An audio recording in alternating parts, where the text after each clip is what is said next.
Hello everyone, this is Rex Red. I am back again. This is for part 2 of everything you need to know about animating in Daz Studio. And yesterday I went about as far as I could technically go with this. Let's turn this music, introduction music, my polka music. Wake up everybody, it's polka time. All right, I went as far as I could go personally, and then I ran into some roadblocks with my own knowledge, which happens, when you're live and you try to do, something incredibly complicated. You may eventually run into a problem that even you don't know how to solve at the time. And that's what happens because every project that you make is different and it has different demands and different requirements. Okay, so what we're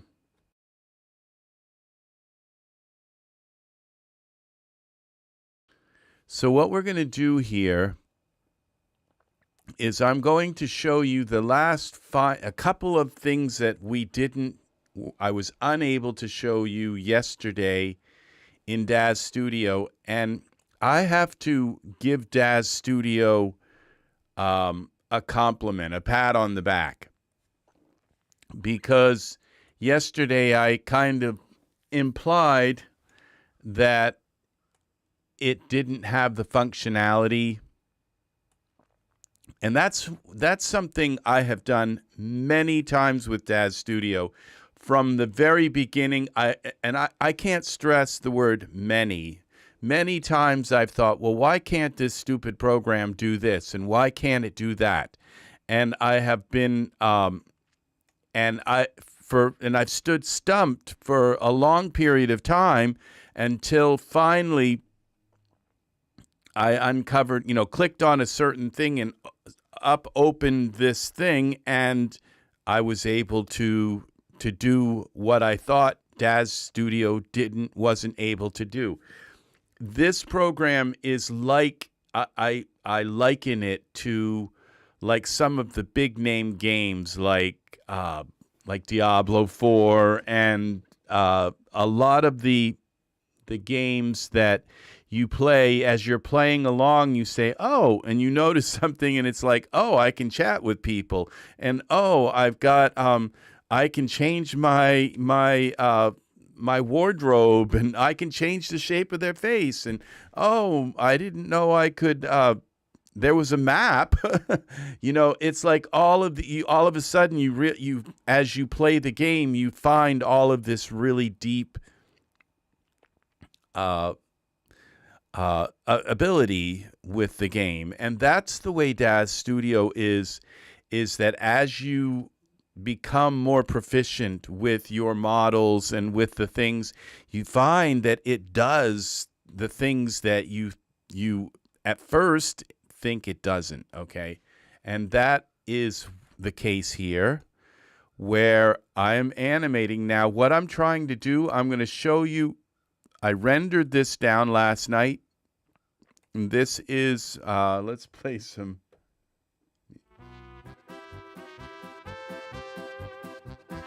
This is the thriller dance, but see, now you might think, well, that kind of looks, I don't know if this music is the.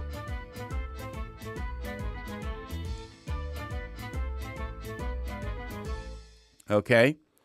And I changed the guy. He's not quite as pretty as the other guy was. So, all right. So what we're looking at here is, you see, I think everything about this is kind of okay, except for one thing that kind of sticks out to me.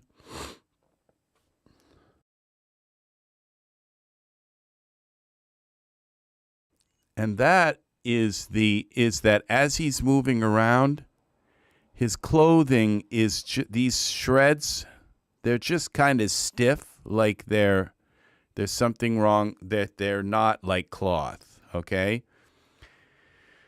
And if you also notice that occasionally, like when it first starts, like notice how his hand goes right into right at the beginning here.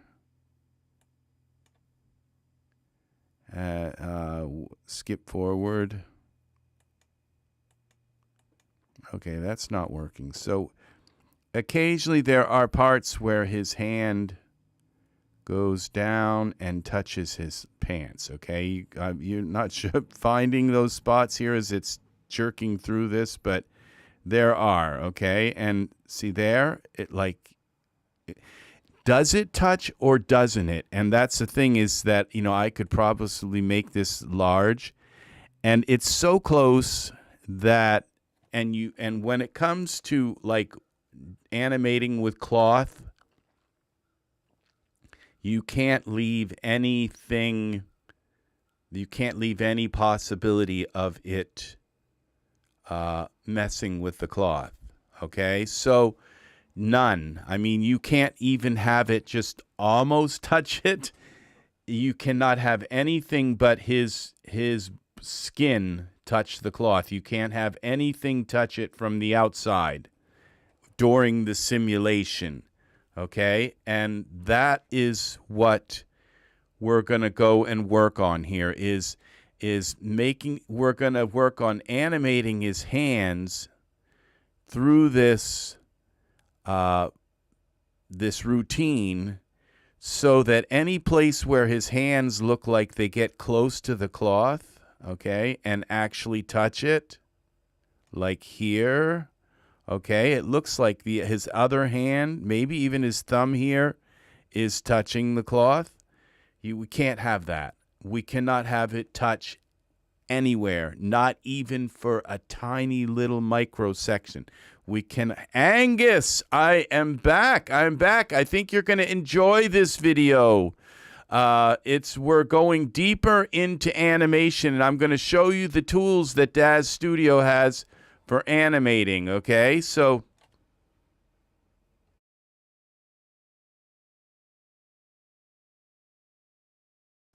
I am all stuffed up this morning. Okay, so all right, now so these are the tools that I couldn't figure out yesterday. It's just I've never really gone.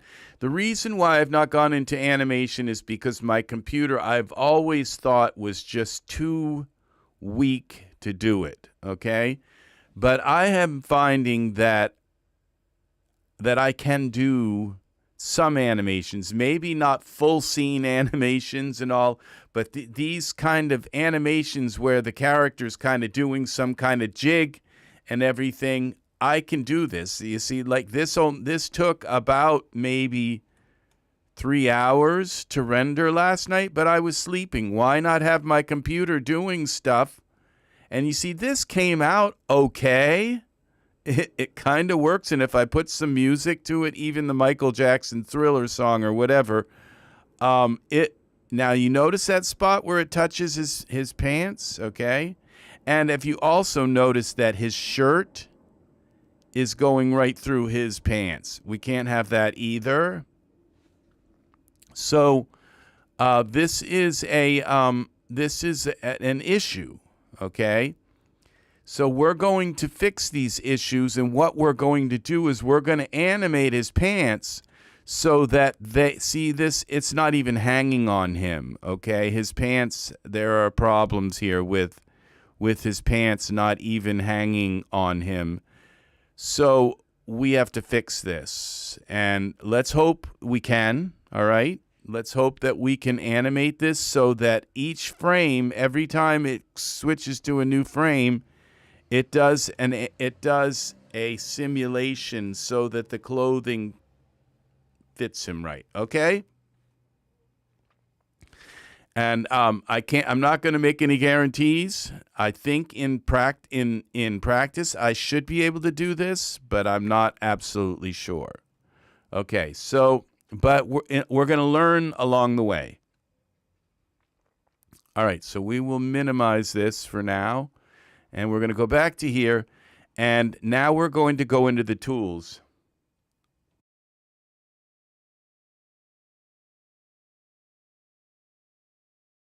Now, yesterday I couldn't figure out, remember this timeline was stretched like this? Well, this little bar here at the bottom, I kept seeing these little things down here, and I had no idea. And the thing is that my timeline was stretched all the way open. So it was 0 to 776. And I said, well, how the heck do I zoom in? That was the big problem, because I couldn't seem to grab a hold of a section, all right, and figure out. And it's turned out that, you remember how I was trying to move his arm one little section at a time? Well, there's a solution for that, believe it or not. And then also, what I had to do first, and I had to kind of start over. I did have to start over completely with my scene. So what I did was I decided this time to use a kind of a monster kind of guy. He's got some weird ears and everything. I tried to use, and I gave him some tattoos and all, just kind of, and some torn pants. And he's got a torn shirt, but I have it turned off, because we cannot have the shirt interacting with the pants while we do. The shirt's okay because it's kind of, it's stuck to him, sort of. I can still fix the shirt in this as well. But the problem that we're having right now is with the pants, where these little dangle things are not hanging right. They're just kind of stiff, all right? And so we want to give them a cloth-like simulation, all right? So what I had to do, okay, was I brought this animate. Now, this is an aniBlock, and this is what we had yesterday, was we had this aniBlock here, and it was controlling the animation. That is why when I went into the timeline, there were no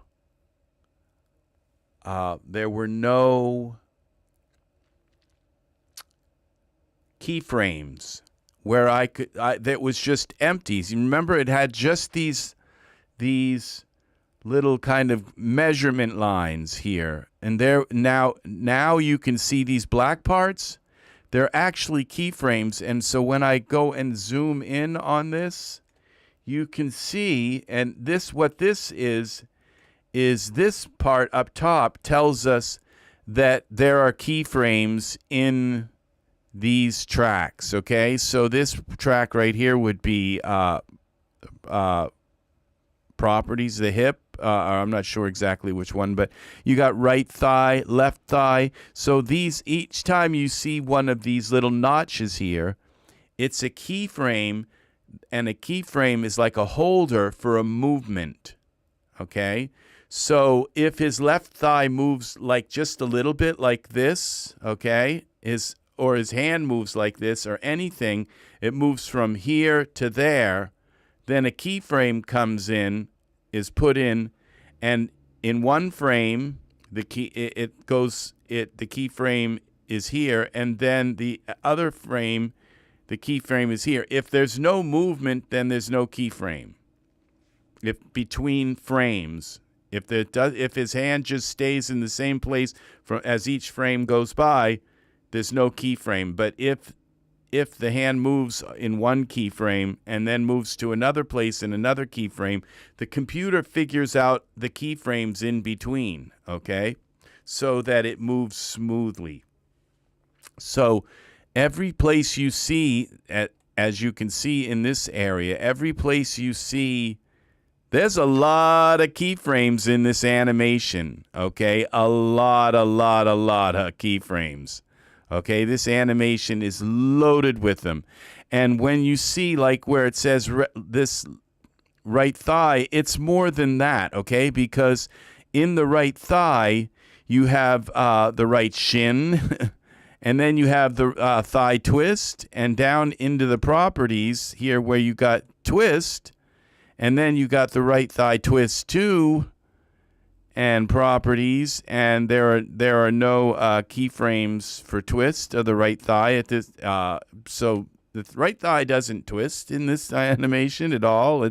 But as you go through these, like we've got the properties of the hip, and you go through the hip, and now you can see that the hip, okay, it translates throughout all this. The hip is moving constantly.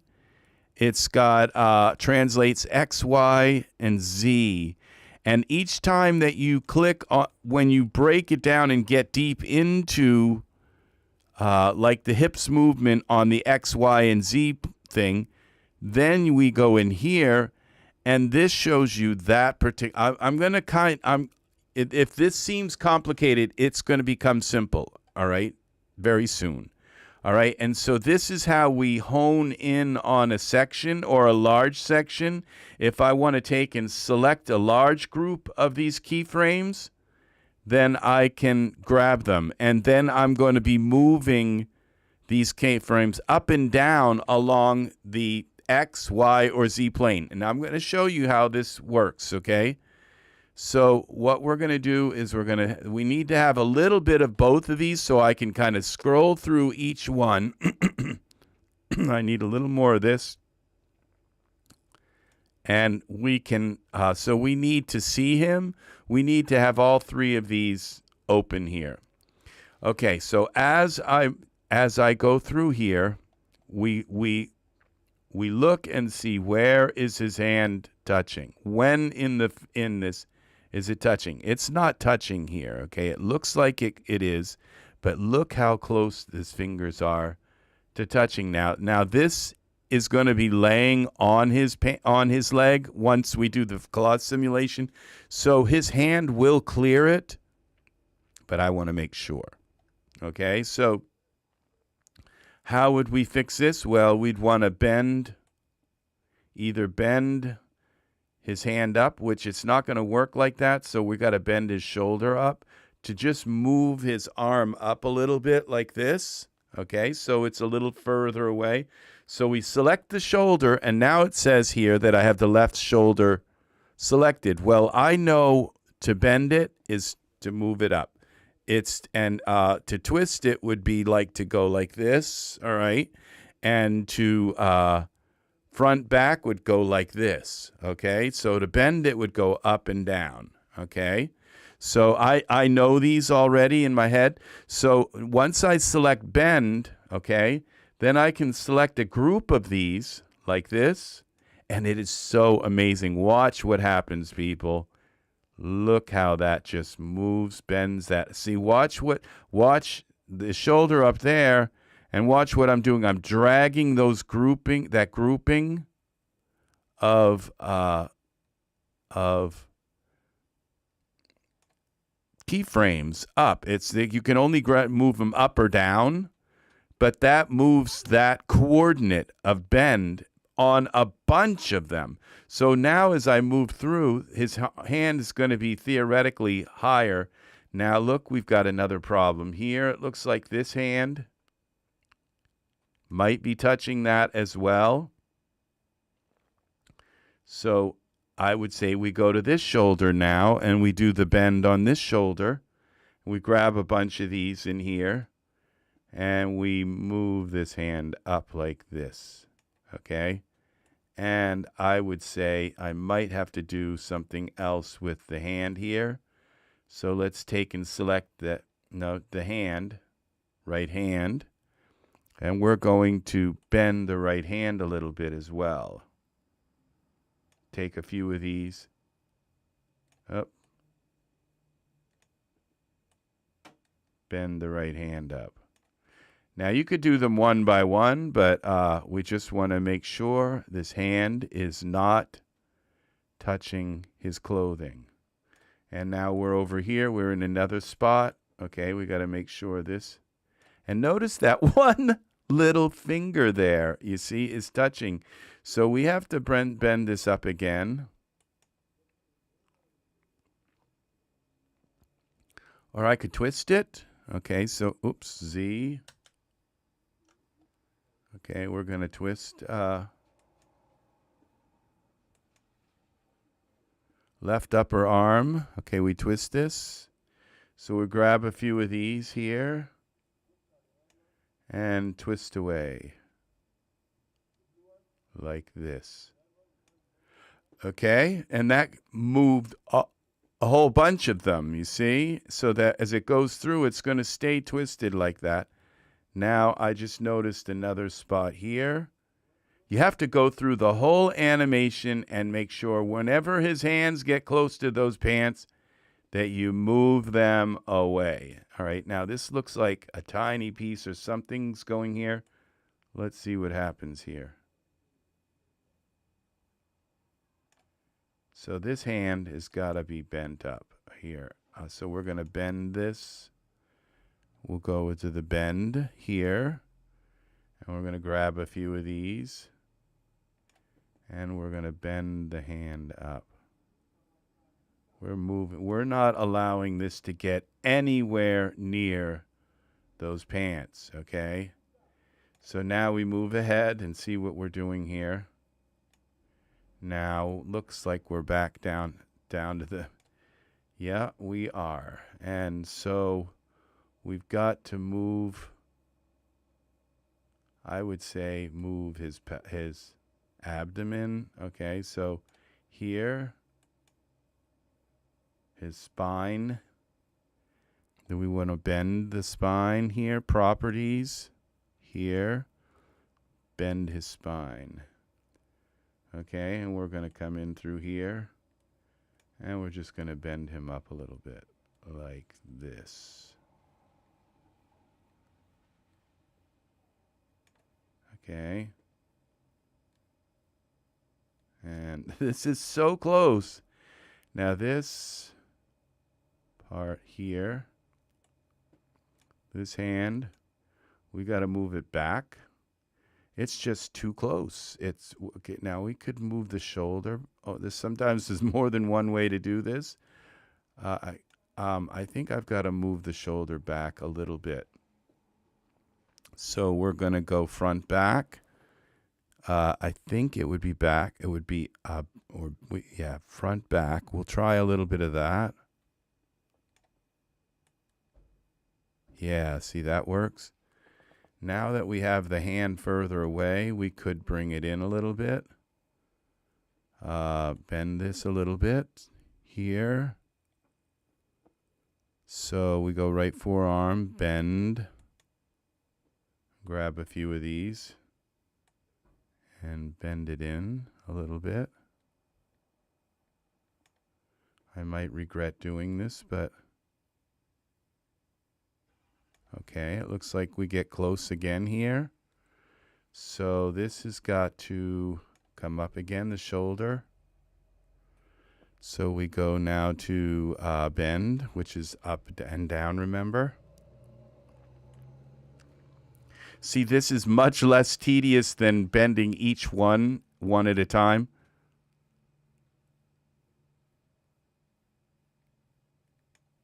Okay, I'm not going to entertain this being even close to this so that.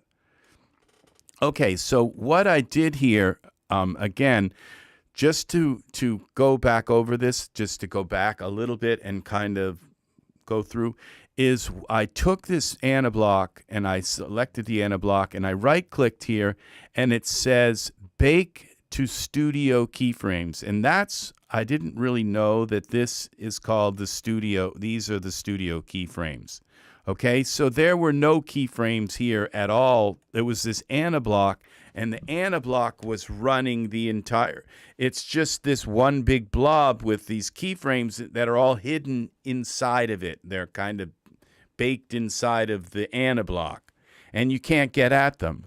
And so what you do is you right-click, and it says Bake to Studio Keyframes, and it took maybe about 3 minutes, 2 or 3 minutes, because this is a fairly long animation, and there are a ton of keyframes in order for it to bake all of those. And it was a little bit buggy at first. He showed up in the wrong position, and there were things, but as I played the animation, it kind of snapped out of and saw the keyframes and positioned everything. And so what it did, so this is no longer controlling him at all. Okay, this is just, I don't think I can delete it. I don't dare delete it, but there's no reason to keep it here. I mean, there's no reason to delete it right now. I believe it's disabled anyway. So this now, all of its inner guts are now in the timeline, which enables me to get in and work with all of these little minute details of his movement, okay? And so now we have this.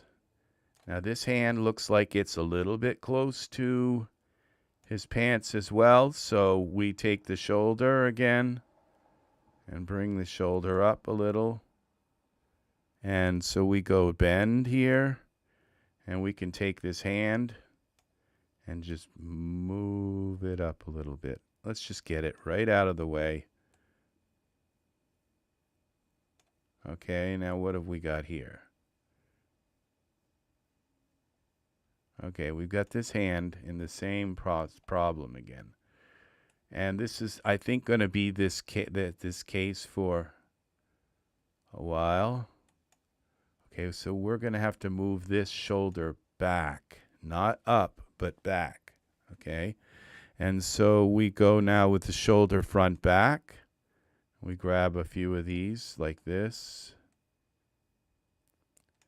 And let's just move the shoulder back. Get it right out of the way.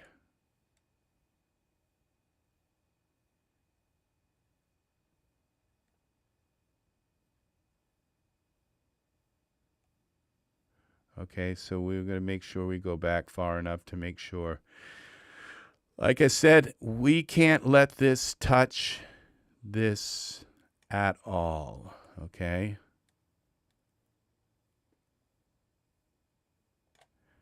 And so not once through the whole, it can't touch his pants. It just can't touch. And now it looks like we're really close here again.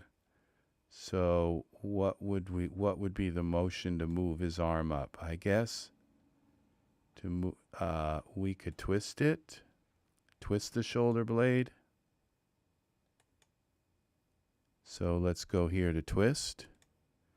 Let's grab a bunch of these and twist it like this. Did that work? No. All right, so we'll also bend it.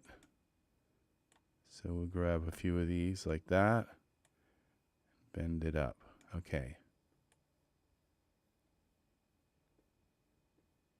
Now, this still isn't. So let's bend this arm a little bit. It's kind of a,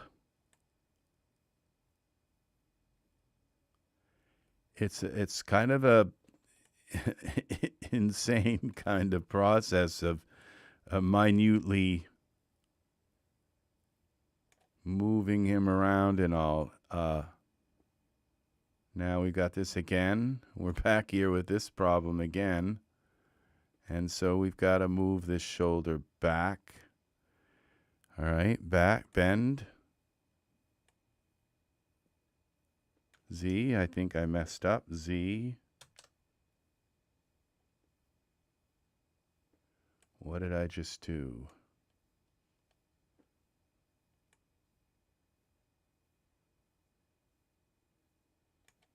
All right, this hand is like definitely, oh, this is so tedious, but all right. This whole area is the problem. Okay, so what if I take now this part of his abdomen right here, the spine. Well, we got spine 2 selected. I don't think I need this. No, I don't need this. Okay, so we got spine 2 selected. And so we take now, and we're going to bend the spine, bending it. Luckily, I know which way things bend. And so we're going to take this spine here, through this whole section here. And we're going to just bend him up like this. All right. That kind of does it. And then all through that, his spine is bent more proportionally, okay? So let's go back and make sure we don't have a problem at the beginning here before we started to bend it.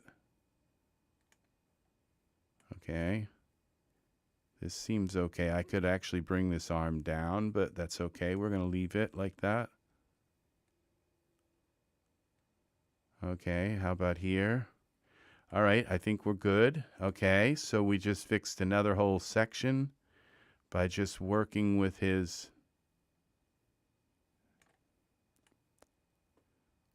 spine a little bit. Okay, and we go through here a little further. Now we got another mess, and this can be fixed by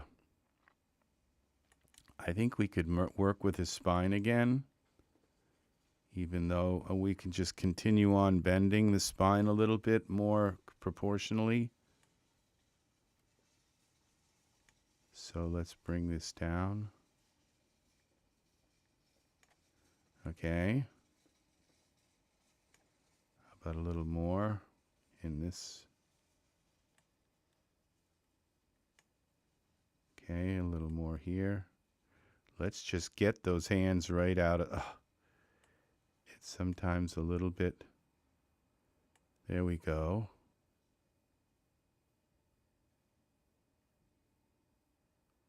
See, this is working, okay? Keeping this, it's just moving the spine and having the spine up. Okay, now, but suddenly we're back to this, what we could do here is take this little area, this arm here, and bend this a little so we don't have to... Okay, we're just not going to let this touch anywhere. Okay, that's okay. Let's go back over.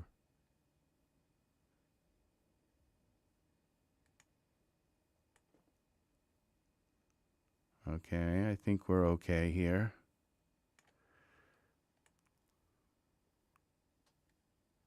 Okay, we got to go right here. Now this arm looks like it's a little close. So we're going to take the shoulder here. Front back. We're going to move the shoulder back a little bit here. Okay.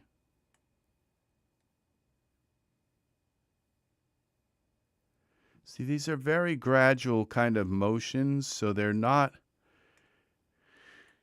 And I suppose I could come through, and you notice where it kind of has some jarring, jutting out like effects. I could kind of blend them in a little bit by moving, and, you know, and so this is a very precise...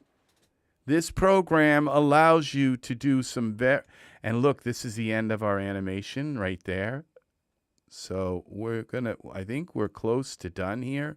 Let's see, his hand seems to be their hands are still close, very close to this. So we're gonna have to do some more movement with the bending of his chest. Let's see where they get close. Okay, right here.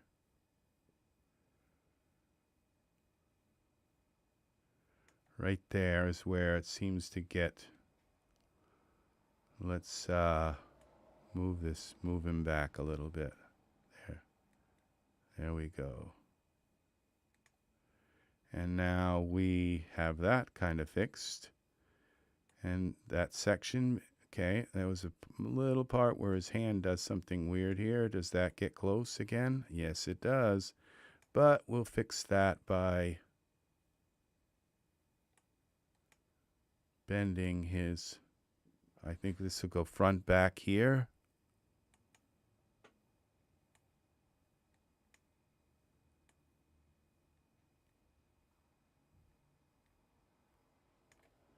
Okay. We're just not going to let this him get there. Get that hand near, okay? All right, so these are all good. You can see as we go through, we can't have one little moment where he touches it, just 1 second or one frame where his hand jumps down and comes back. You can't have that. You just can't. He cannot touch this, okay? It's that simple. And you can't assume that his pants... Notice how there's a little piece of cloth that's coming up, and it's so close to that hand, but it's not touching it. I don't think it is touching it.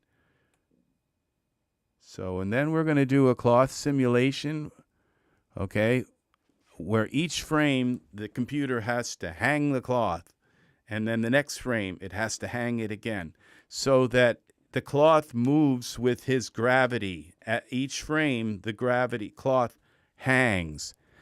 Oh, welcome, welcome, a pair. Welcome, welcome, welcome, welcome. It's good to have you here. We are getting into a deep dive of animation today. So just in case, thank you for coming in and saying hello. Welcome. We got Angus here as well. So it's nice to have you here. Very nice. So we're going to now take and work on this arm here. We're going to bend this a little bit. See, I have so much experience with posing characters. I know pretty much which way to move these around. What's really nice is when I grab and I grab these, it's like it grabs them in an intuitive way. It doesn't like grab them sideways. It grabs them straight down and across. You see that? It's so easy to grab them and to do this. It doesn't look like it is. And if I needed to move in more, I could even move in more. You see, so this is a very intuitive way of grabbing a bunch of keyframes in a very for bend or twist or up and down, kind of thing. Any kind of keyframe, this brings you right in to that delicious detail with your motion, okay? So now it looks like this hand is there, but it's not, okay? So we're okay here.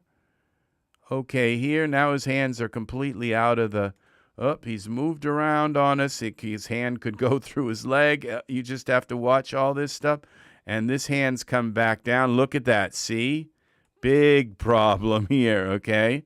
So his hand's going not only through his pants. You see, this could ruin the entire simulation. I would end up going through the whole simulation until this spot, and then his pants would explode. And you can't have that, all right? So now we're going to move this back a little bit, and you're going to see that something's just really bad with his hand. So it's a twist that's in his hand. So what we're going to do is take this and go to the twist. And let's go back a little bit to the twist. And let's twist this hand right out of the way.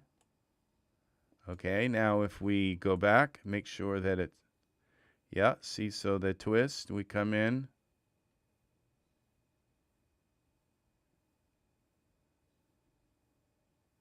Now we're getting close again to something, but it's okay. All right, we've only got like 2 frames left. If they're okay, we're okay. That's the end of our animation. Now there's why it jumps ahead like that, I'm not sure, but we got to zoom out and we got to look around. Make sure. Okay. It looks like everything. So let's scrub back through.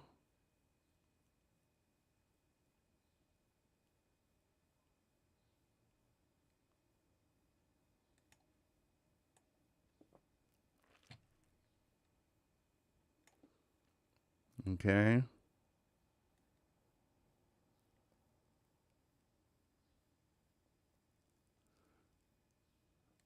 You just have to make sure that it's not touching.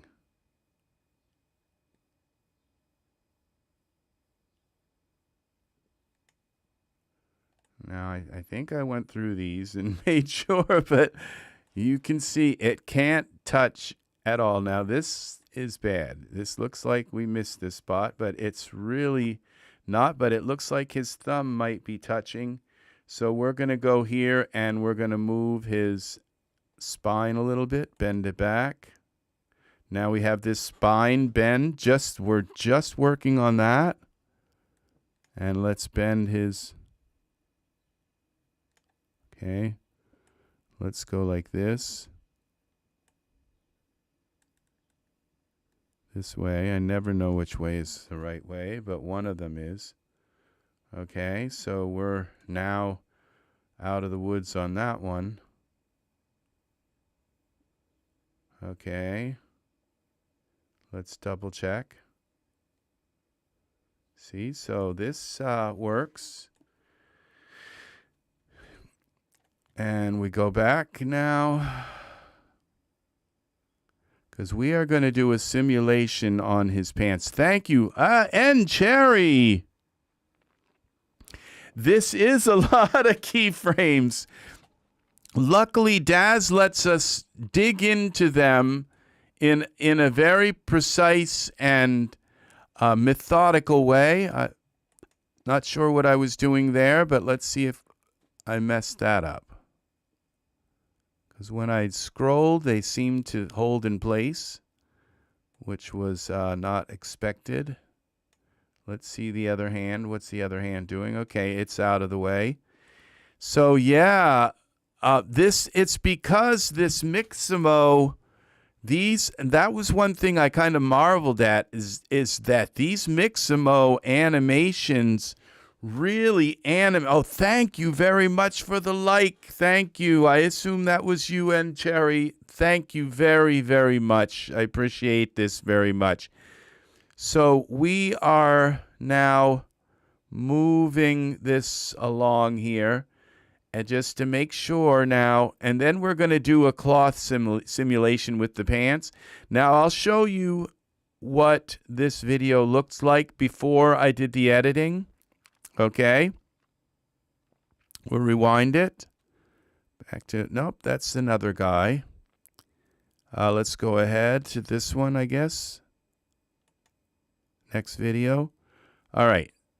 So you can see it's kind of okay because he's moving so fast you can't see where his hand does, but his hand does definitely go. At times, it was at the very end, it does go right through his, and you notice there's a lot of motion and movement throughout his whole head.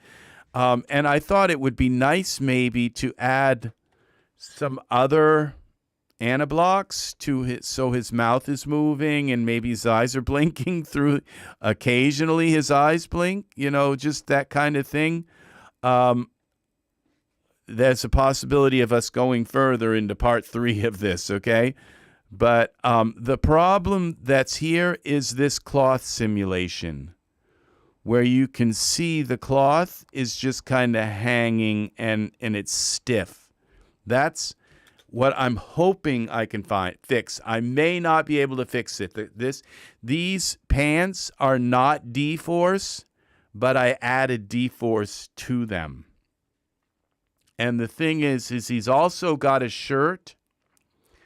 I'm assuming that I got this right now, so that his hands are no longer touching his clothes. I've gone through this whole thing minutely.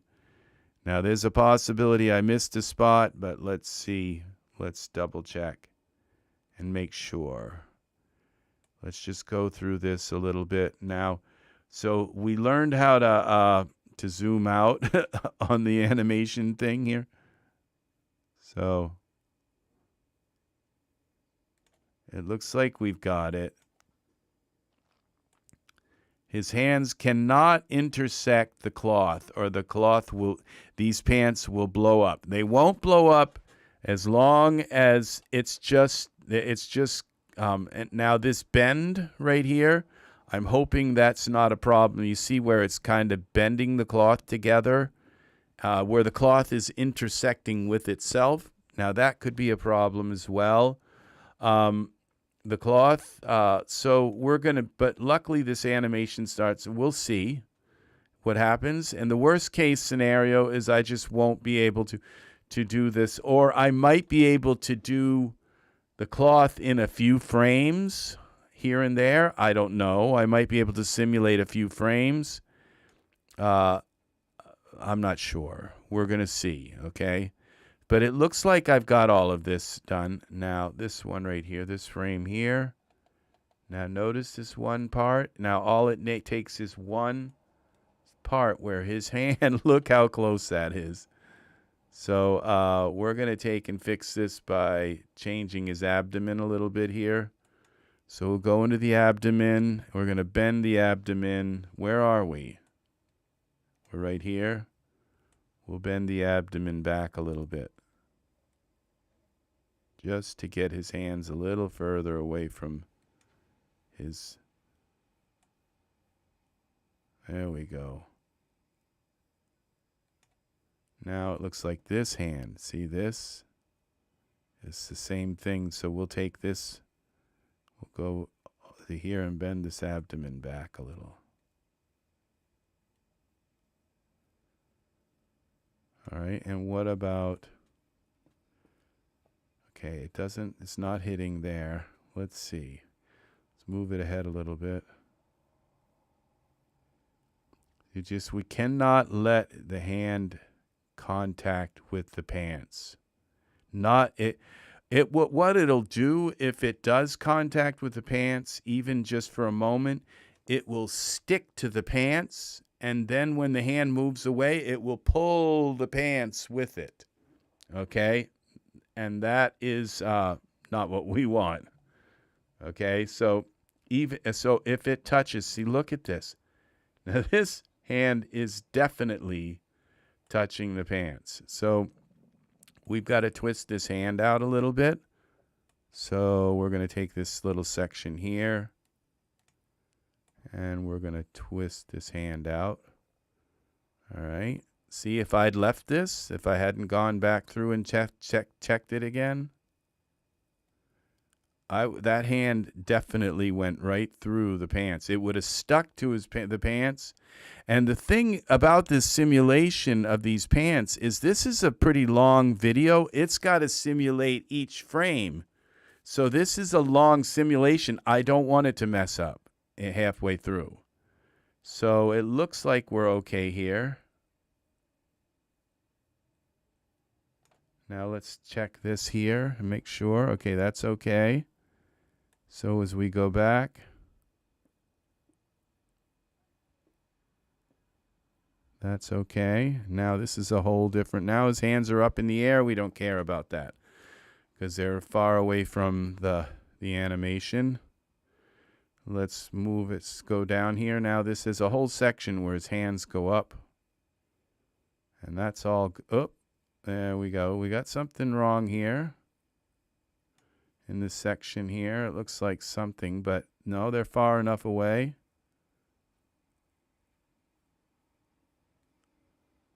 It's just the angle, as long as they're far enough away. Don't you touch them. All right, so we are. We're doing this now. Okay, so we're progressing. Look, there's only got this little bit left, and as long as there's not touching it there, I think I did this pretty well. All right, see, this is good. And I don't want his arm going through his chest either. So we're able to really fine-tune this animation in an absolutely precise way, to move many keyframes at one time. You don't have to go through each tween and change them. We're able to go through here and surgically move several keyframes so that your animation is right. And this is the beauty of this whole program, how this works. Now, you want to watch part 1, okay, of this. It's 3 hours long, but I will guarantee you, if you watch part 1 and part 2 of this video, you will have stuff like this, okay? You will be able to make stuff like this. And look how cool this. He's doing the chicken dance, okay? And this is a transparency behind him. So you can use this in your live productions, or you could just sandwich a bunch of these little animations together and make a YouTube video out of it and put some wacky music or zany music to it.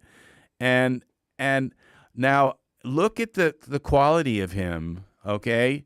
This isn't Sims, okay? This is there was never a Sims character that had this much detail. Even Sims 4, and I don't know if they have Sims 5 or whatever, the Sims has never achieved this amount of, and this is only rendered at 2000 like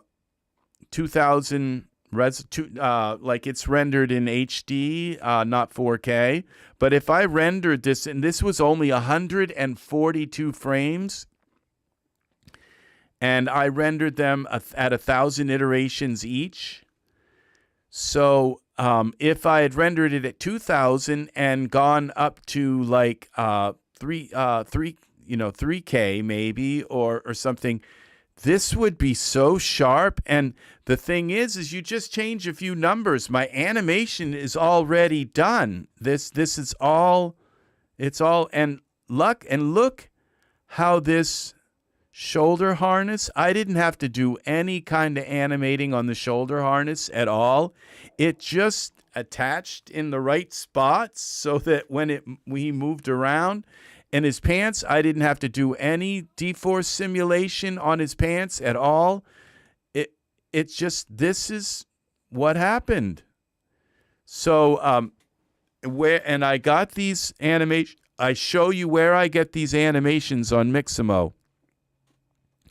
So this is really kind of fun stuff. Okay, so we're going to go out of here again. And I get now this one, the left loop, this one, you see I rendered it small. And because I rendered it small, it's blurry. Okay? So you just have to, and I only rendered it with maybe like 30 or 40 iterations, maybe about 100 or 200 iterations. So it's just a matter of rendering it larger with more iterations. Okay, so, and I will probably go back into the iterations thing again for you guys. So we're going to go back and we're going to make sure his hand doesn't touch anything here. We can't let it touch anywhere. Where's your hand? I can't see it. Okay, it's up in the air. All right, so we're going to come through here. We're going back towards the beginning of our animation. This is all good. Now it starts out with his hands down. There was that one moment where his hand went down. Okay, this section here. How far down does that go? I can't see. Okay, this way. No, that's okay. And we got to look and see if it's going back. Okay, no, that's all good.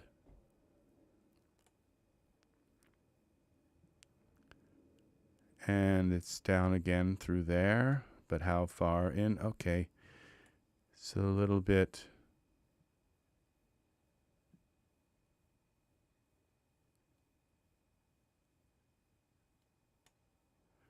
How far in? Okay, that's still good. And we go back in through here. I think I've gotten all the spots. Well, you see, the thing is, I'm going to run this simulation, and if I haven't gotten all the spots, we will know. All right, now the thing is, I'm going to explain to you, I've turned off his torn shirt. See, he has a torn shirt. Now, the torn shirt is interacting improperly with his pants. So as you go through here, as you look through here,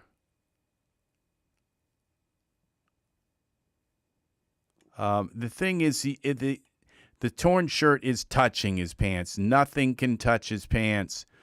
And if I leave this torn shirt on, it could blow up the simulation.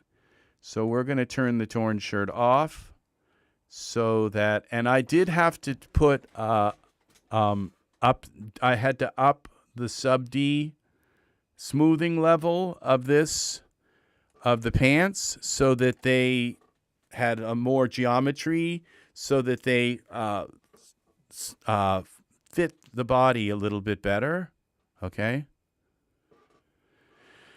All right. So now what we're going to do is we're here and we're at our simulation. So the torn singlet, and we have the torn pants. Okay. So now what we're going to do is run this simulation on this, and this could take an hour. So I may not be able to do much with this unless I open up the other Daz that I have on my computer, and we could do something while this is simulating. Okay, so this is our let's try running this. Now I'm going to go over my simulation. Collision mesh resolution is base. I guess that's okay. I could set that higher.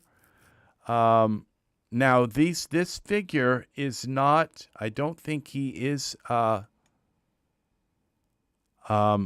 base. I think we have, no, we do have, oh, that's the collision. Let's go to parameters. Let's see let's look at our parameters. You always need to look at your parameters and see before you run a big simulation what everything. So he's set to high resolution. I'm going to leave him there. I think my computer can do this. So his body is set to high resolution, okay? But the pants are set to base. The simulation is set to base. If I have a problem with the simulation, I might be able to run this simulation at a different, you can see these pants are just not hanging. Luckily, what we've got in him starting out as is in an A pose. Now, if I had problems, I might have had to do, to start this simulation here with the initialization pose. I would have had to start bones from memorized pose from the original pose. But this animation, this aniBlocks, starts him out already kind of in the A pose, which I'm lucky for that. All right, so so the clothing will hang right. So let's go back into our settings here again and just take a look now. So we have it to use the frame to simulate. We've simulating the timeline. So we've switched it from current frame to timeline. Okay, so it's going to simulate through the whole timeline, through the whole animation. Each frame it's going to simulate. And I'm not going to touch any of these subframes, iterations. We're going to leave it kind of, and the, gravity and all of this initialization. Usually that is these collision iterations per subframe. Usually these things are pretty good right out of the gate, so to speak. So we're going to leave these, and the gravity and the air resistance, those are all set to reset to the default values. Everything in here is set to default except for we've turned the start bones memorize pose off, and we're using the timeline. So I'm going to save this with all of my timeline, with all of my edits of the, and again, I'm going to tell you that what we did was we took this aniBlock that I got from Mixamo, and you have to watch the part 1 of this video, and I go into really awesome detail about how to get them from Mixamo. This is a Genesis 9 figure, okay? So we are using Mixamo animations with a Genesis 9 figure. So, and if you notice here that, look how many animations I got from Mixamo. Look at them all. And that's just from A to C and D to F. And I stopped putting them in from F. I have probably, well, a few thousand animations available for my Genesis 9 aniBlocks available from Mixamo that I can use, that I can convert, and I show the conversion process. It's easy to do, okay? Is to download them and then convert them from the FBX file format into the I forget the extent for your aniBlock. Okay, so you convert them, and then you can just put them on any, and it's a kind of one-time deal. Yes, it takes hours to download 1,000 Mixamo animations and convert them to aniBlocks. But once you're done, you have them forever. You have the catwalk. You have all of these different animations that you can use with any Genesis 9 figure. And the thing is, now this thriller animation, now I have it in the timeline, okay? And so it works with this figure here. And now what I can do now is go to this, right-click this, and now create, it says create aniBlock from the Studio keyframes. So what I can do, and then once, I'm not going to do that right now, but I have it saved. But what that would do is take all of these changes that I've made, and then turn them back into an aniBlock, and then I can right-click on the aniBlock like this and just save it and say Thriller Part 3 edited, and put the little word edited after it, and then I know that this is the thriller one where their hands don't go and touch their clothing, okay? So it's just the way this works is really, so far, it's working really, really well. Now, when I convert this back, when it says create aniBlock from Studio keyframes, when I do this, I think what it'll do is push this old one out of the way. This one is disabled, okay? And it doesn't show you that it is. There's no indication. I don't dare delete it, but it is disabled. It's no longer controlling him in any way. But I don't dare delete it, but if I were to convert this back, I could just do it for the sake of saving it and then reload my my project, my scene, and I could go back to the timeline running everything. Right now, I don't know if I'm going to run into any problems, so there's no point in putting it back into an aniBlock until I know that he's not have one frame where he goes in and sticks his finger through his leg, through his pants. So I just don't know that's going to not happen. So, all right, let's start this simulation. And I have no idea what's going to happen. His shirt is turned off. If I have to, I could even delete his shirt and put it back in later. But I'm under the impression that once you turn off an article of clothing, it's no longer the simulation is no longer aware of that item of clothing. So, all right, let's do it. So we're gonna simulate some clothing now, and it's gonna go through the timeline, simulate. This should be fun. This is fun stuff. All right, so here we go. Now you can see his pants are starting to hang. This is frame 1 of our animation. This video may be coming to a close because I'm just going to need to let it simulate for maybe an hour or two. We have our project saved. Believe me, I could talk through this. He's moving through. This is moving quite quickly. It's a lot faster than I thought this was going to happen. Now he's doing his hop at the beginning of. We're already up to like frame 5 or 6. So this is working kinda.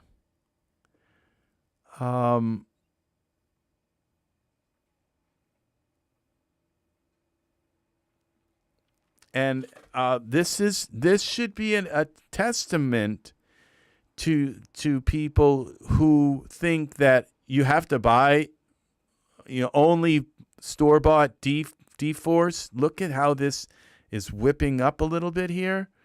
That only dForce. Now see, this isn't going to work. This clothing is disintegrating.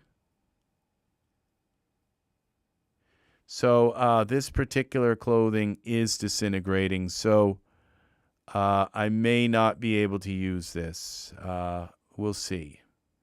Maybe it will straighten back out again. And I might be able to, like, give the cloth a little bit more, because it's looking like it's silk instead of jean.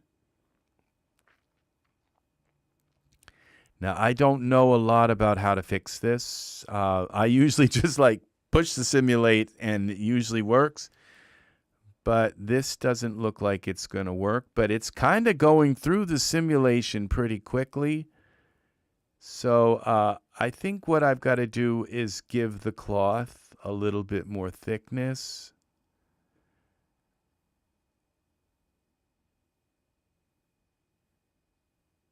Let's see, it's almost working. And I don't know where you do the cloth's thickness, which one it is. We've got subframes. One of them has to do with how thick the cloth is, but let's see. This might just still work.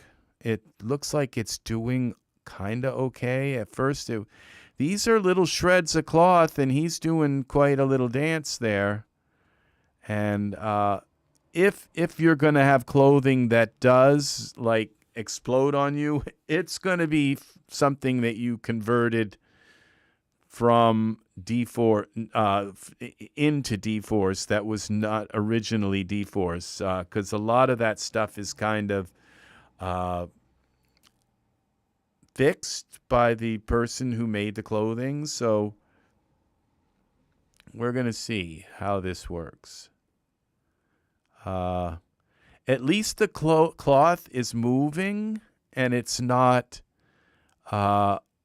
like just stiff like before, like the video before. It's we take a look at that video real quick and see. You can see where the cloth is just all in one place. It's going to be moving now. And so, Habib!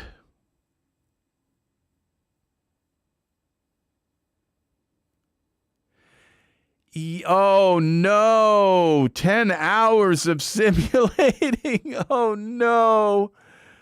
Well, there you go. So, and that's the thing, is that with hair, yeah, and so if you watch the beginning part of this, Habib, you'll notice that that there's a way to go in and per frame, just use there's some place where that hair went through the shoulders, or it went through maybe the shirt they were wearing.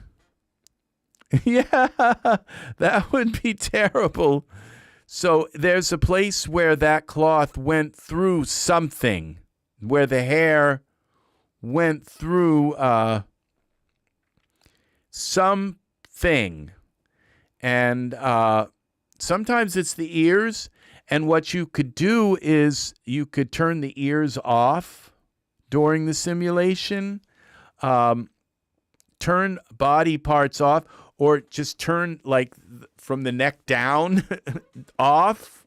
And then what you do is you go through your animation, and as long as it doesn't explode on you, you can go through the animation and use Mesh Grabber and move, because Mesh Grabber will move it and keep it there, because there aren't any previous keyframes with Mesh Grabber.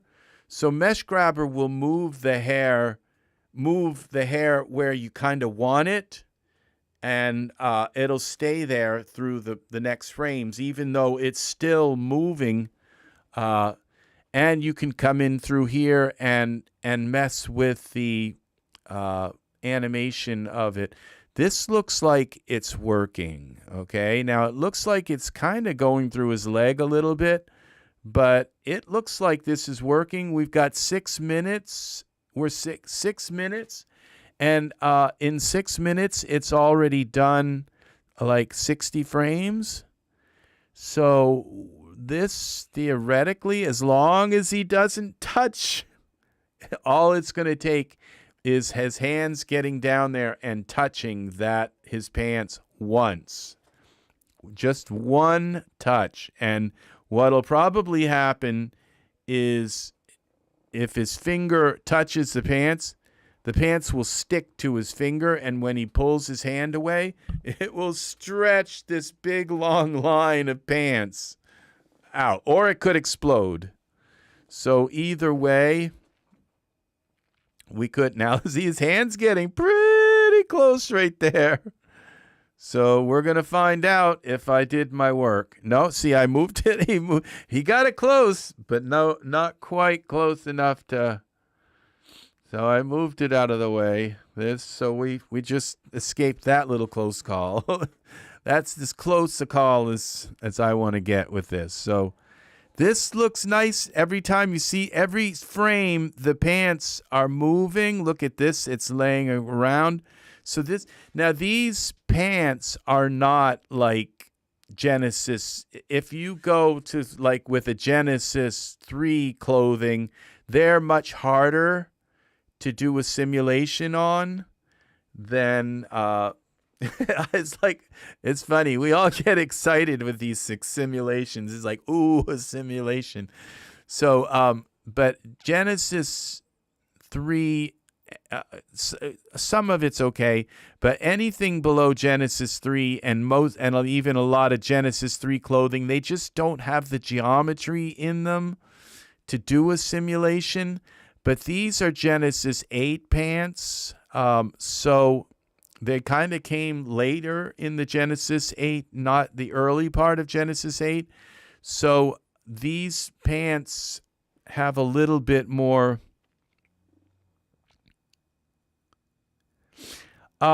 Yes, we could hide the hands, but the thing is that the hands were actually going into his leg in parts too. So they would, and as you well know, when you bring the hands back, and the hand goes through the pants, it causes like the pants to like, it puts a hole, the pants kind of like spread away from it. So it's not going to explode, but it's just not going to look right. So, so that can be a problem also with clothing, as you well know, because of the smoothing modifier on clothing. So, but it's a good idea. I mean, because at least during the simulation, I could have moved the hands. Now, I mean, this kind of looks a little bit like unnatural for what Gene would do, but he is flipping around, okay? He's like twiddling around. So so it kind of makes sense that it would do this. Like I said, it's almost like the consistency of water rather than blue jean, but we're gonna hope it works. And now we got a couple of places where this could be a problem, and it's where the bends are, like this bend here and this bend here, where the cloth gets bent onto itself. What's going to happen? I don't know, because it could stick to itself, and then once it sticks to itself, it won't unstick, and that sometimes can happen. So we're going to have to see, because we've gotten this far, as you well know, Habib, it doesn't mean it's going to make it all the way. So we're going to try and do this. So we've got it going. So this has been 11 minutes, and we're up to almost 100 frames. So we got 700 frames. So 7 times 11 would be 77 minutes. So this is going to take an hour. So at this point, I don't know. I'll stick around for a little bit longer, and we can play a little bit of polka while we wait on this. So, or I could take you into Mixamo.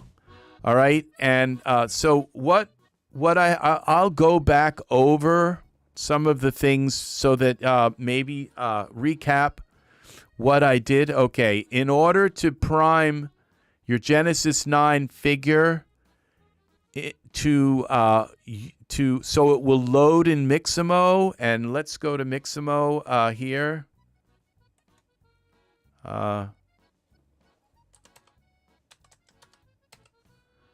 .com. So this is an Adobe website, and you go to Mixamo. This is my Genesis 9 figure that I uploaded. It remembers it. Okay, it remembers the last figure that you uploaded. So this is Genesis 9, and what I had to do with the Genesis 9, I had to delete two pectoral bones. I had to delete the metacarpals in both hands, and then I had to delete the metacarpal in the feet. Okay, not the foot one, but there's this little shard inside of the foot bone, and I had to delete both of them. So I had to delete 1, 2, 3, 4, 5, 6, 7, 8, 9, 10, 11, 12. I had to delete 12 bones. And then I had to set them to base resolution. That was it. And then save it as an FBX file. And there's some of the stuff, in the dialog to save in the FBX file that you have to change. You have to look at the part 1, skim through until you find that section where I'm saving the FBX file. And I hope I got everything right with that. So, but this character is a Genesis 9 figure. And so once you get this character uploaded, you can then come in here, and this is silly dancing. All right, look at how nice this works. Okay? And you have all of these animations, and you just go download and save it, and you don't have to change anything. You just download and save it, and you put it into a folder, and then you end up with all of the, look how many FBX files I have. And what this FBX file is, And you can see they're not tiny, okay? But they're this Genesis 9 figure, which is kind of in base resolution, no textures and anything. And it saves the Genesis 9 figure with this animation baked into it, okay? And then once you have that whole folder full of FBX files with all these animations, and there are some poses too, and the poses are pretty nice. And that's a pretty nice pose. It's like, okay, the mothership is sucking them up into the sky kind of thing. So you have all of these things. So cover to stand. You just have all these animations, and some of them are kind of gaming ones. Running upstairs. This is an amazing one. I mean, and you can have him do it in place. So that and all you do is once you load this into, you load the FBX file into which I could open up the other Daz here. Let's see if this is exploded. No. So we're still moving along here. I could talk for 70 minutes and still. All right, so you load the FBX file. It's really easy. It's only like about 3 or 4 clicks to load the FBX file into Daz and save the aniBlocks. Save the aniBlocks save the FBX into an aniBlocks format, and then you can use this aniBlocks on any Daz figure. And the thing is that like this one would be, you'd think, oh well, there's no problem, but then you look at this and say, look at that part where it looks like his hand actually touches his leg, okay? So that's when you have to then get into this and look at that one spot where he touches his leg, okay? And it doesn't look like he touches it like his fingers go right through his leg. And these work really well with Genesis 9 figures. Daz just announced that they are teaming up with Heat to improve animation. Do you have any information about this? No, I do not. I do not know that anything about this. Where did you hear about this? All I can say is that I am incredibly pleased with the way the Daz animation part works within Daz Studio. As of last night, and the animation tools that I found here for moving a series of keyframes and like being able to move the shoulder up like on 20 free keyframes, that is a dream right now. So I'm finding that anything that I want to do animation wise in Daz, that functionality is already, oh, okay, on their Facebook page. When did they post that? Yeah, I'm extremely pleased at how you can dig down into an aniBlocks. So you convert the aniBlocks to the timeline, and so all of the aniBlocks keyframes are in your timeline, and then you can go in and take entire sections and move them around, bend, twist, do all of it.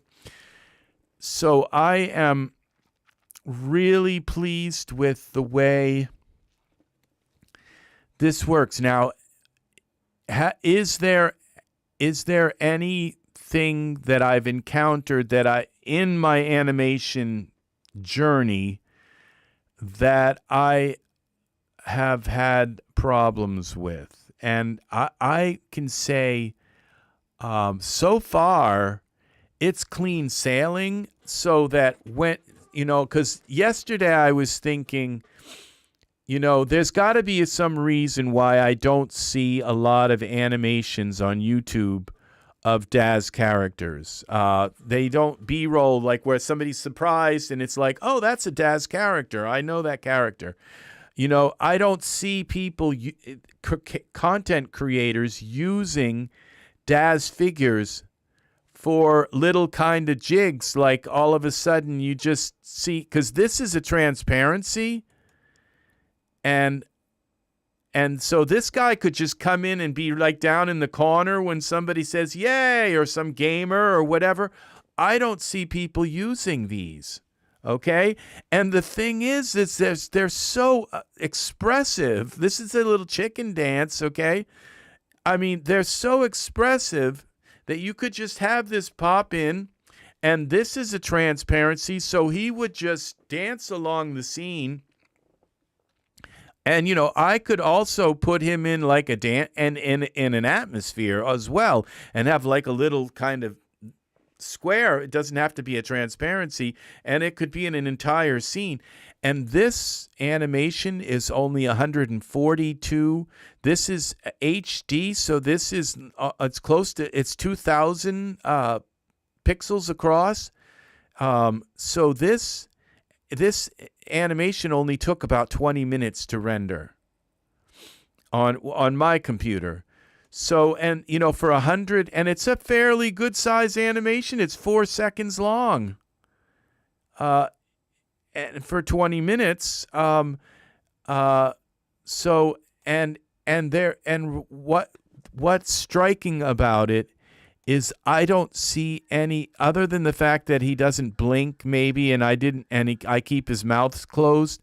It's my first animation with doing this whole Mixamo process. It's not my first one, but it's around it's in the beginning. So, and I just bought a product last night on Daz, and I will show it to you guys. This would be Animate.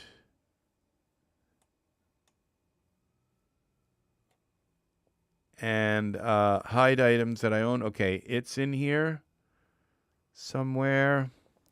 Where is it? I think it is in here.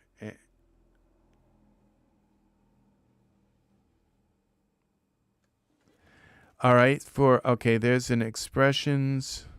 All right, you're hiding it on me. You're not supposed to be.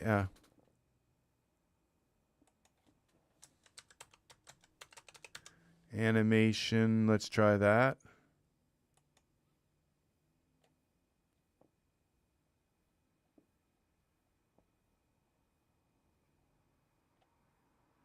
All right, this is it.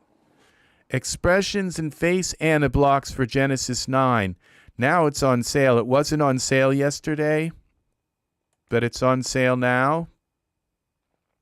So, but I only paid about $8 for it because I had like 7 of those tokens. So this is an easy way, because the thing is, these Mixamo characters don't come with any facial expressions. Okay, so this is an easy way, and this comes with sliders, and it comes with 106 sliders, and those, you get those same sliders in aniBlocks. So it gives you, the only thing I didn't see here was the one that I wanted was blink. I mean, it would be nice to have, and these are all for Genesis 9. Okay, so the only, and Genesis 9 expressions and face aniBlocks. So they give you like 109 dials and 100, maybe they're doubling them together, but there's 109 expressions. This looks like 109. So I don't think they're pulling any kind of thing. I think 106.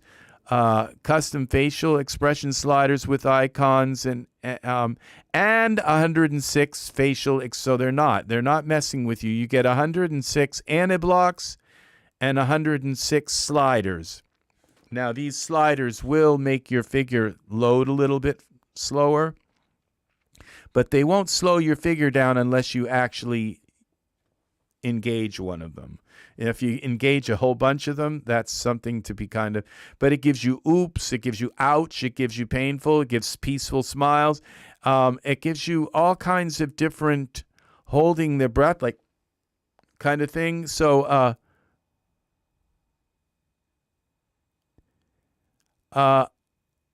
is okay. All right. So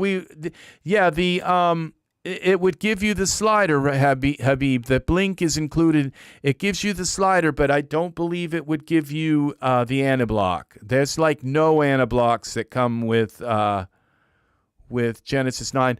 You know, I'm kind of thinking that with this Mixamo, now the thing is that you can pay Mixamo, you can pay Adobe, and I think it's like $1,000 or maybe even more a year, like $1,700. It's like a lot of money.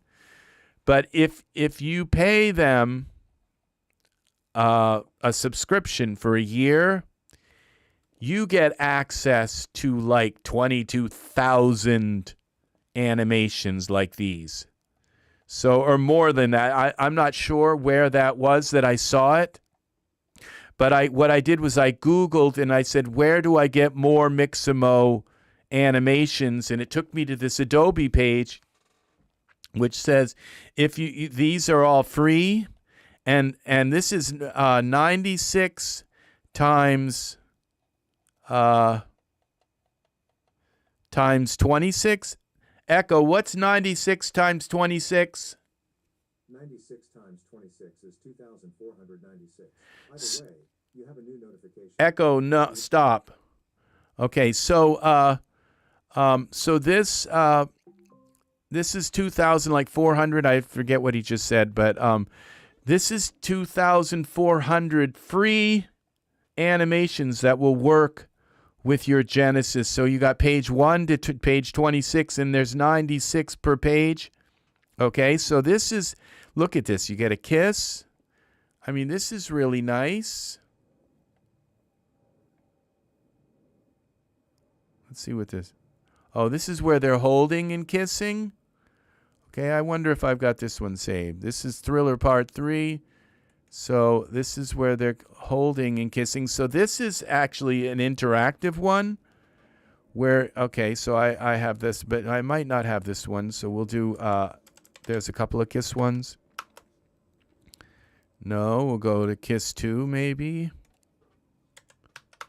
All right, so done, saved. It took just a second to save that. And you don't, all you do is just click download, leave the checkboxes the way they are. All right, now this is Thriller Part 3. I think this is the one that I'm doing. Yeah, that's the Part 3 one. So look at this. Imagine what you can do with this fax machine one. You could put like an, where it looks like they're, you could use some kind of, put a transparency there, like they're doing something like in Star Trek kind of thing, transparency. This is so cool. And you could even be animating the transparency, where the transparency could be changing. And so it's very cool. These are all really, really nice. So if you need more animations, you can get them from Mixamo. What would be nice is if Mixamo were to shuffle these up from time to time and give us a different, profile of them. I don't know if they do or not, but it might be good to check back here and make sure and see if they do change them from time to time. And so a lot of them are gaming ones where but a lot of them are not, where they're just where they're. So I got a few hundred of them. So I got 300 or 400 of them, and they're all already. Now I've gotten a bunch of them already converted into aniBlocks, so that I can just, any Genesis 9 figure, just instantly put one of these on the Genesis 9 figure, put some funny clothing on them, and so we've got this. So really, my question to myself was, can I actually get this from the beginning phase of getting the aniBlocks, putting them all into my content library, 3D content library of Daz? Can I get them into those aniBlocks from Mixamo, put them into my 3D content, and then put them on my character, put the clothing on my character, put a kind of scene there, set up all the rendering stuff, and then render the animation and get the transparency there, so that and the answer, and so in proof of concept, can I get it from part A all the way to the end of part B of actually getting it rendered? And the answer is yes. You can actually, what Daz is going to do with Heat, with teaming up with Heat, I would say what I would like to see more of is more aniBlocks, and native aniBlocks. So, but it's not a big deal putting the aniBlock on your character like this, and just save it as the FBX, then load this FBX into, so we got sit-ups, load the FBX. See, I didn't even have that one. So load the FBX into Daz, and then save the aniBlock. So it convert it to an aniBlock, convert the timeline to an aniBlock, and save the aniBlock.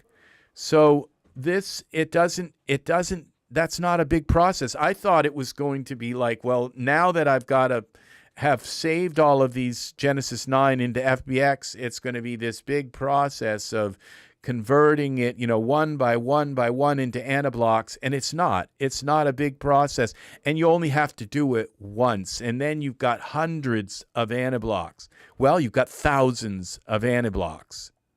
Okay, so this is doable. It works, and Daz gives you all of this other really cool stuff.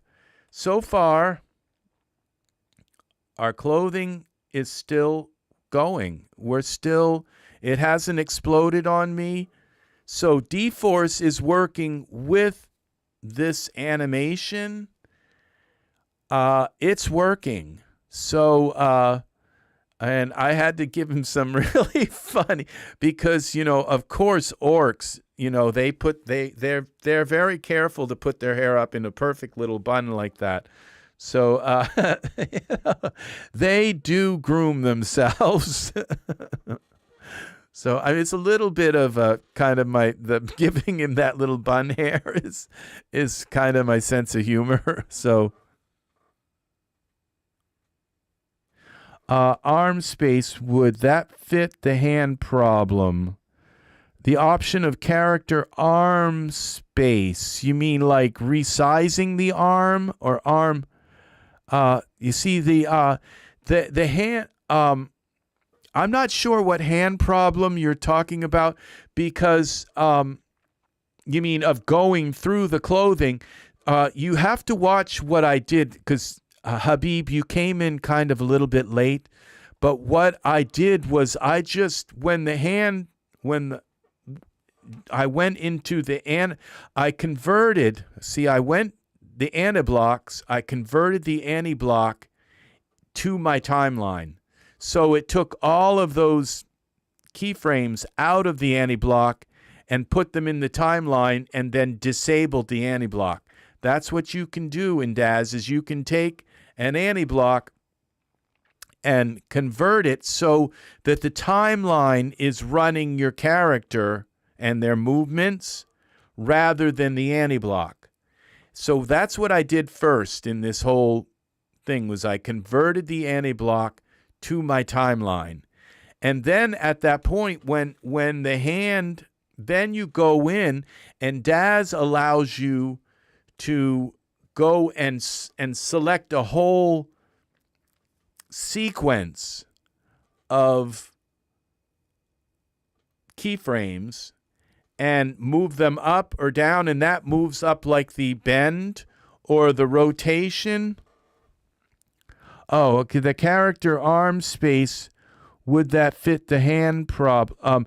It's okay. You don't need to worry about the hand problem in Mixamo.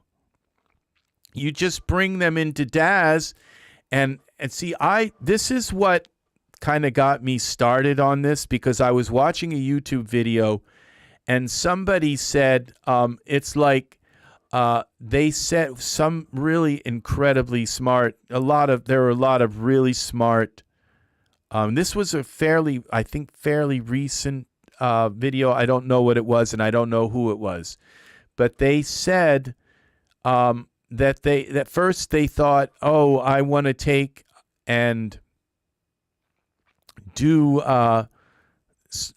take my Daz figures and do my animating in Blender or in Unreal. And then they said, but you don't have to.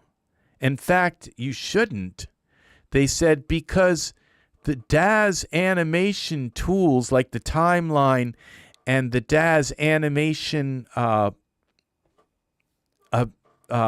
function, is really good. It's really, really, really good. And so you can do all of your animating right in Daz.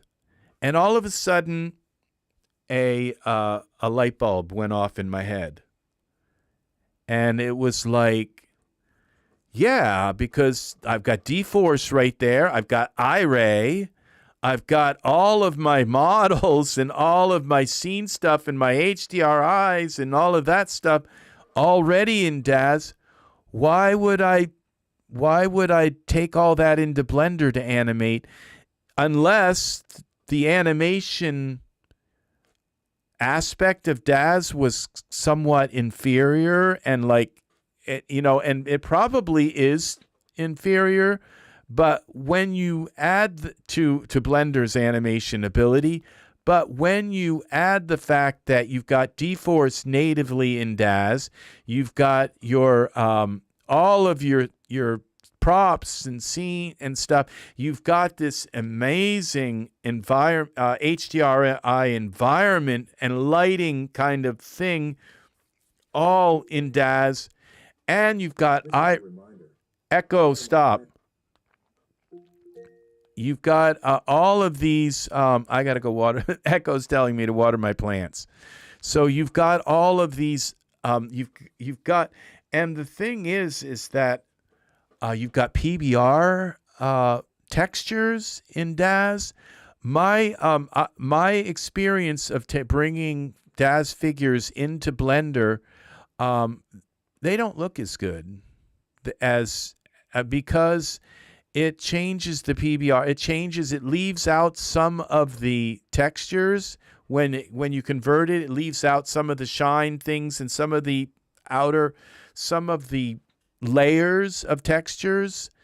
It just doesn't look as good in Blender as it does in Daz. When you render something in Daz, it looks native. It looks like it gels right with the scene. Everything works, and it's just so much better looking.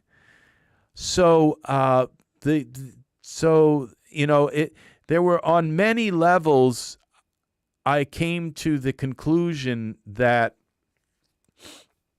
Daz things and Daz scenes are better in Daz, so why not do the animation also in Daz? And so it prompted me to dig deeper into the animation tools, and I am finding that they're not buggy.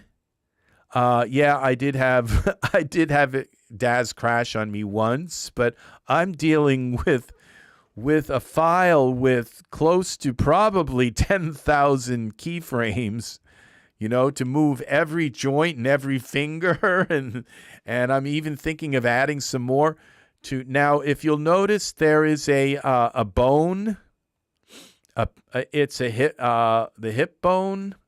It's part of the hip, and I had to stretch that bone down to the plane here. And the reason why is because if you don't do that, then they'll start kind of sliding along. The animation won't seat itself right, the Mixamo. You have to watch the first video on this. Watch both videos. If you're right on the verge of being really good with animation, and you've just got a few little spots that you're not sure how to do, okay? Watch these videos, because I am now officially an animator in Daz Studio, and it took me actually a few days to really get it to fill in my own blank spots that I had with this. And that's what I had. I had little problem areas. Like right now, I'm thinking about this simulation and how I've got to go into this simulation of cloth and clothing and mess with it a little bit more, so that I can learn to change cloth from, say, silk to, because I'm not sure how to do that. And so from silk to maybe burlap, or the consistency between like silk and burlap or something like that. So we're quite a ways through here, but as you can see, we're almost a third of the way through. This is our last frame, 767. So it's going. It's been 42 minutes. So this is going to take probably about 3 hours to do this cloth simulation. And like I said, all it would take is him touching this cloth once. So probably you are very right, Habib. I should have probably turned his arms off at least through this so that they couldn't touch the cloth. You were very, very, very right. I should have hidden his arms. And that would have probably guaranteed me some success here, because all it's going to take is one little touch, and it could ruin this entire... but it looks like it's doing it. And he's moving quite a bit. It does kind of look clothy to me. This looks clothy. I'm not sure that jeans would do that. And like I said, it's almost got the consistency of water rather than but we'll see. It looks like it's working. So I've got to turn this off. Close this aniBlocks down. This is so I would say this is a companion. This expression product it's now 30% off. So I paid about $6 or $8 for it yesterday, but I also had about $6 in my account. This might be some kind of thing, so I did not notice that. But I am like thoroughly pleased now. That's interesting that they have a blink slider. They do actually have a blink slider. Yeah. I use that all the time to make so my characters don't look like they're just staring out. I use that almost every scene. I always use blink to to just make their eyes look a little more relaxed. And so, but it's not an aniBlock where you can just drag it and stick it where you want it. So that's another aspect that would be in the eye thing where you drag that aniBlock, I believe. I'm not sure. So I still have a lot of holes in my knowledge, but I'm now able to do something like this, and this is this kind of thing here. I've got some weird lighting on him. I've got like he's in a and now we're going to have this cloth moving around. I'm not sure how it's going to work, as you can see, but the cloth is going to move now, move quite a bit. So it might move more than I wanted it to. And now this twist right here, this may be a problem, because notice how he twists. This looks like it all intersects with itself. That could be a deal breaker right there. So that's part of this animation. So we're going to find out. And then I've got this one. This one is kind of like a Shy Guy kind of thing. But notice his leg goes right through his other leg at the beginning of this. So this would be easy now for me to fix, now that I know how to drag like entire sets of keyframes just and move so his leg bends out a little bit. Because before I was like going keyframe by keyframe and bending it, and keyframe, bending it, keyframe. Now you can just grab a whole section of them and just bend them all a little together. And so when you think of it, that where you can bend it or twist a whole section or rotate a whole section or move it front to back, a whole section of keyframes, suddenly you're not limited anymore. You've got everything you need. So this is the companion right here, this Genesis 9 expressions. I think I lost everybody. They've gone to the Daz store to buy this.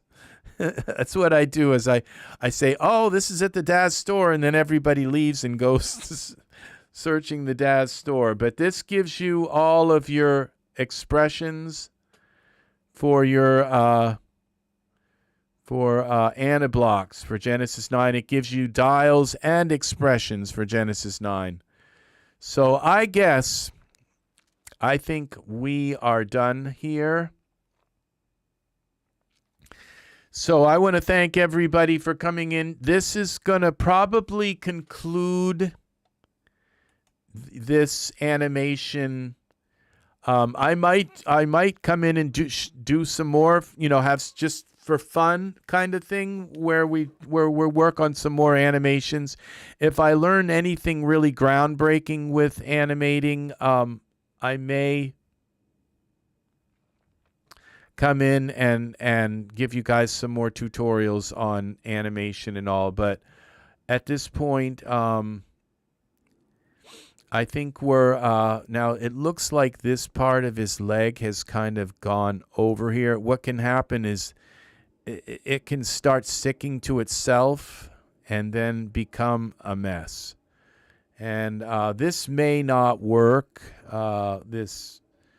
And the other alternative is to just give him a regular pair of pants that just fit him tight, and then I won't have to run any simulation at all. So we'll see if this works or not, because all of a sudden he could end up like this could just disappear on his leg altogether. So we'll see how this works. It would be really nice if it works. So I may have to go through with the shirt and do some mesh grabber in certain frames and just pull the shirt out, or start at frame 1 and make the shirt a little larger. It might have some sliders to make the shirt a little larger. Thank you very much for the 5 likes. This is very, very nice. So we are back here with this. So we're going to let this go through and watch the first part. I think I've given you guys, I think I've taken you all the way through. Now the last thing I might talk about is render settings.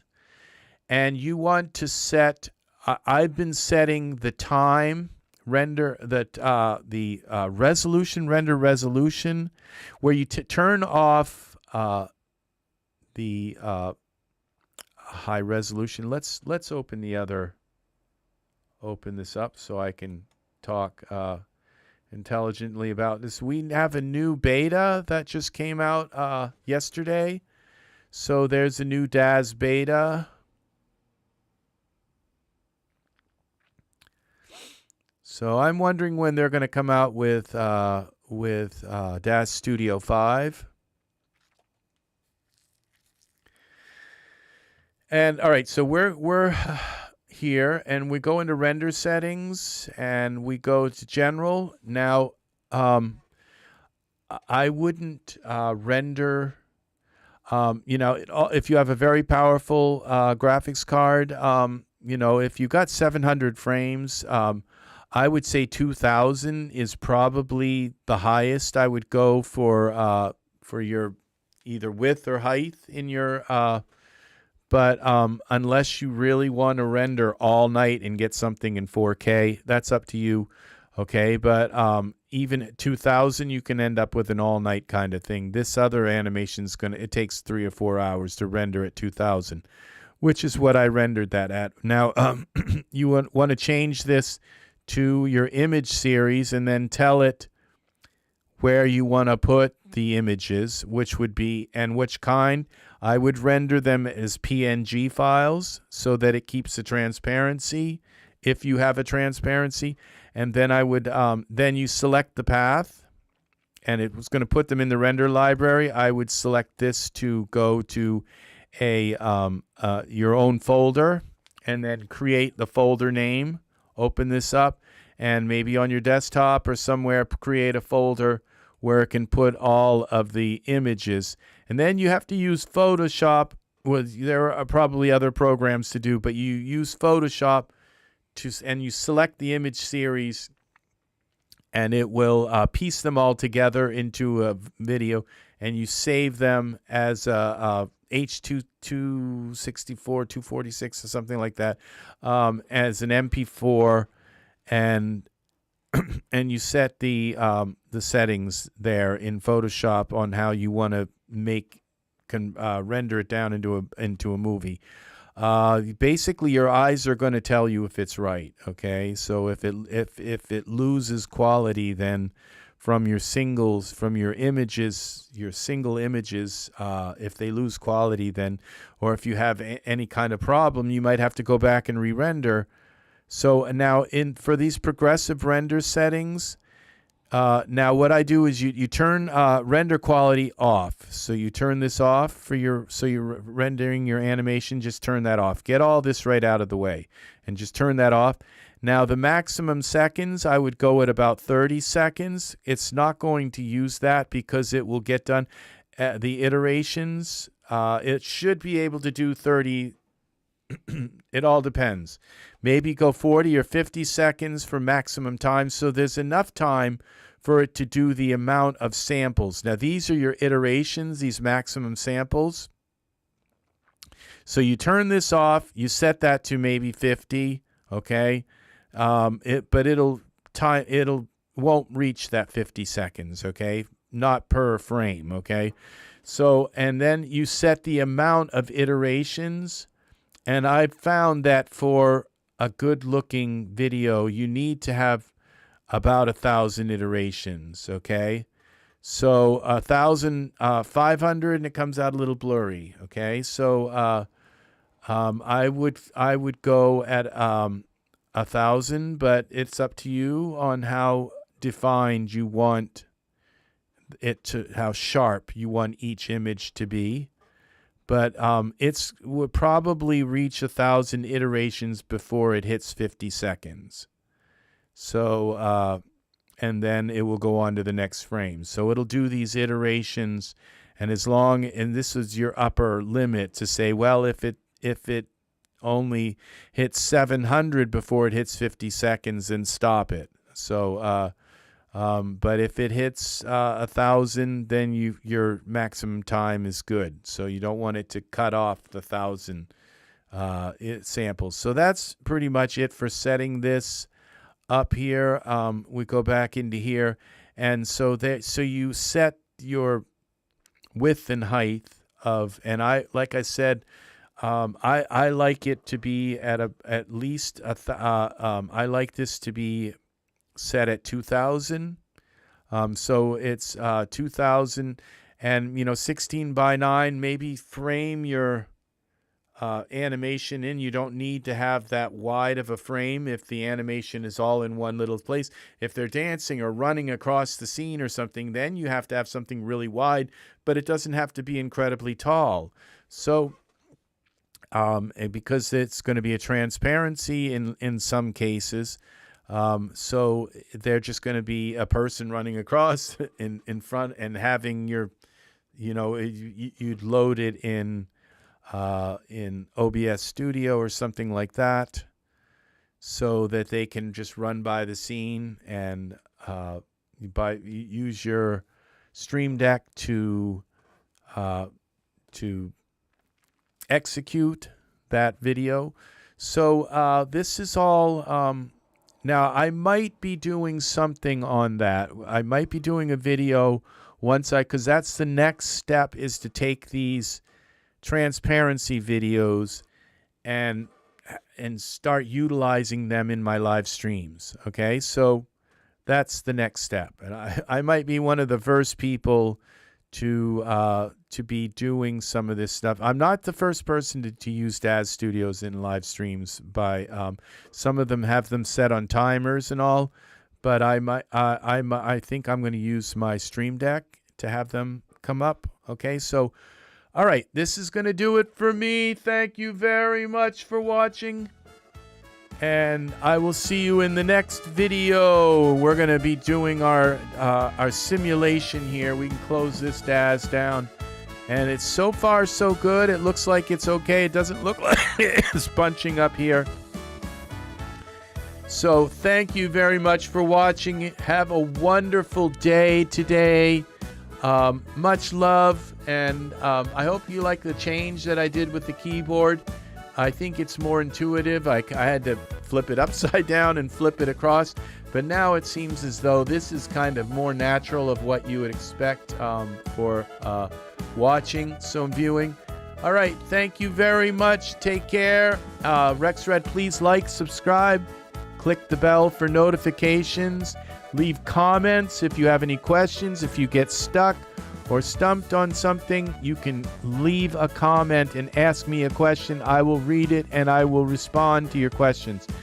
And again, this is RexRed saying so long. This is EZ3DTV. We try to make things easy for you so that you can do them. Thank you very much to Habib and Cherry. And Juan Kai, welcome, welcome. Please leave a like on the video. Hello. Welcome, welcome, welcome. Go back and watch this video if you're into the very nice smiley. Thank you for the smiley, Juan Kai. Thank you very much. Please leave a like on the video, and also go back and watch these videos if you're into animating with Daz. If you want to have these characters, these awesome animations, here's one here. If you want to have these in your live stuff, to have characters animating like this is a transparency behind him, so it's just going to show him like that doing the little chicken dance. If you want this in your videos, watch this video and I show you how to do it. It's a process, but it's not impossible to do, okay? and have some really, and have it look good and not have their arm going through their face and not having their hair going through their clothes, that you can make an animation that looks good, okay?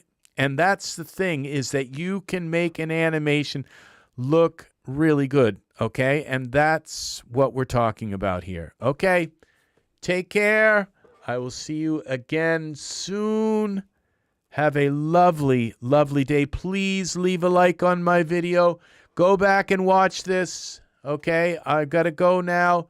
Go back and watch these. There's part 1 and part 2. You can find them on my EZ3DTV channel. Go into live videos, the live video tab, and you will find that I did a video yesterday of animations. I got stumped at the end, and today I came in and filled in the last part of this whole process. So very, very, very good. I love you all. Bye-bye. And we're going to play a little bit of music while we go. All right? Very, very good. Take care.